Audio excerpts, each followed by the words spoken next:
नमस्कार। मैं बड़ी संक्षेप से 2-3 अलग मुद्दे कहना चाहती हूँ। राहुल जी और संजय जी ने कहा, उसके बाद दो चीज़ें मायने रखती है। एक तो मेरे जो सांसद में धैर्यशील मोहिते जी जो यहाँ आए हुए हैं, वो माड़ा विधान लोकसभा से चुन के आए।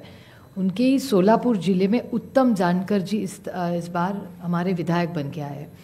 उत्तम जानकर जी सोलापुर डिस्ट्रिक्ट से चुन के आए। उनका कहना है कि उनको वोटिंग जो हुआ है मरकटवाड़ी, आप सब ने बहुत उस पर टीवी पे भी कवरेज दिया था, उसमें उनका मानना है कि वो चुन के आए हैं लेकिन उनको जो वोट पड़ने चाहिए वो नहीं मिले हैं, तो वो फिर से जीते हैं, फिर भी री इलेक्शन चाहते हैं और कह रहे हैं कि बैलेट पे लिया जाए।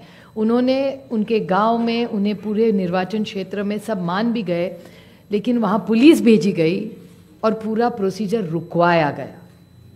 तो वो इतना हमारी सब मांग है वहाँ की, उत्तम जानकर जी और धैर्यशील मोहिते जी उनके एरिया में, कि बैलेट पे फिर से वोटिंग लाया जाए, मशीनें बंद की जाए। कि बहुत सारी ऐसी चीज़ें हैं, जब राज ठाकरे जी भी बोले हैं कि उनका जो एक कैंडिडेट था उसको खुद का भी वोट नहीं मिला है, ऐसा हो चुका है। ये सब डेटा आपके सबके सामने है। और दूसरी बड़ी बात, मैं इलेक्शन कमीशन वैसे तो बड़ी महत्वपूर्ण जगह है, लेकिन मैं बड़ी विनम्रता से कहना चाहती हूँ, हम और सेना बहुत वहाँ लड़े। जिस तरह से हमारी पार्टी तोड़ी गई, जिस तरह से हमारे विधायक, हमारे एमपी, सांसद तोड़ा गया, पार्टी तोड़ी गई, हमारी लड़ाई आज भी शिवसेना की और एनसीपी की आज भी सुप्रीम कोर्ट में चल रही है।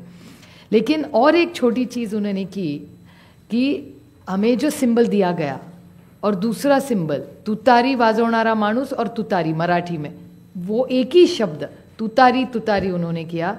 और इसी सरकार के एक बड़े मंत्री है आज सरकार में, उन्होंने कहा था, जो आप सब ने मराठी चैनल्स ने दिखाया था, कि सातारा की सीट एनसीपी हार गई क्योंकि ये ट्रम्पेट और तुतारी थी, नहीं तो बीजेपी का वो सांसद हार जाता। ये सिर्फ मैं नहीं कह रही हूँ, इस सरकार के एक बड़े नेता कह रहे, जो मराठी चैनलों ने दिखाया, आज सरकार में है महाराष्ट्र में।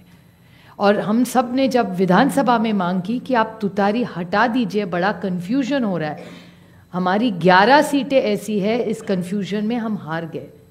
तो हमारी विनती थी कि आप ये तुतारी हटाइए, तो बोले तुतारी हम ये सिंबल नहीं, हमने डेटा दिखाया कि कन्फ्यूजन हो रहा है ये सिंबल के कन्फ्यूजन में। फिर उन्होंने ट्रम्पेट नाम बता लिया, लेकिन तुतारी वो रखी वैसे, क्योंकि जब बाहर वो जाता था वो देख रहा था तुतारी वाजवणारा माणूस तुतारी, हम उस तरह, उसी कारण हम सातारा की सीट हारे। और ये भी सत्ता पक्ष मान रहा है, रिकॉर्ड पे उन्होंने कहा है। तो ये कैसे चलेगा? ये वोटर्स लिस्ट है, ये मल्टी फैक्टर अटैक है। ये सिंबल का इशू है, फिर पार्टियां तोड़ने का इशू है, ये वोटर्स लिस्ट का इशू है, और कभी कभी मशीन, लोग नाराज़ होते हैं जब हम मशीन के बारे में कहते हैं, लेकिन बहुत सारे ऐसे लोग हम सबको मिलने आते हैं।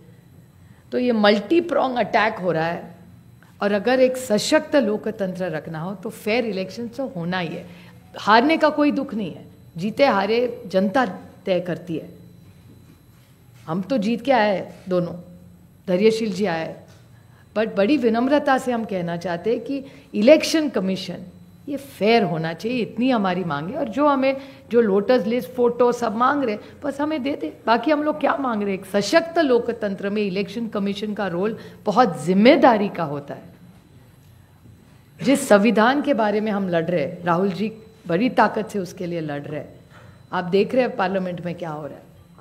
तो वो संविधान बचाना हो, देश बचाना हो, एक सशक्त लोकतंत्र के लिए महात्मा गांधी ने इतना बड़ा योगदान दिया, जवाहरलाल नेहरू ने देश को इतनी दिशा दी, इन सब के मान सम्मान, उनका जो उन्होंने मेहनत करके हम सबको ये हक दिया है, वो पूरा फेयर होना ही चाहिए। और हमारी लड़ाई नहीं है, हम सिर्फ पारदर्शकता चाहते, बाकी हमारी कुछ मांग नहीं।